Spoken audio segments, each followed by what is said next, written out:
पुणे जिल्हा परिषदेत सध्या पॉवर गेम रंगला असून महत्त्वाच्या समित्यांवर ताबा मिळवण्यासाठी राजकीय हालचाली वेगात सुरू आहेत. येत्या 16 एप्रिलला विशेष सर्वसाधारण सभा होणार असून या सभेत समित्यांचे वाटप आणि सदस्यांची निवड केली जाणार आहे.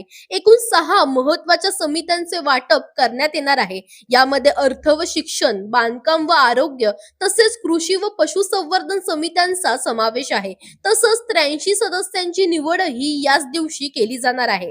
नवीन जिल्हा परिषद अध्यक्ष वीर धवल जगदाळे यांच्या अध्यक्षतेखाली ही पहिलीच विशेष सभा असणार आहे. समिती सदस्य होण्यासाठी इच्छुक उमेदवारांना 16 एप्रिल रोजी सकाळी 11 ते दुपारी 1 या वेळेत अर्ज करावा लागणार आहे. म्हणजेच पुणे जिल्हा परिषदेत आता सत्ता आणि समित्यांसाठी जोरदार राजकीय चढाओढ पाहायला मिळणार आहे. दरम्यान तुम्हालाही अशाच अपडेट्स हव्या असतील तर इंडिया लीडरला फॉलो करायला विसरू नका.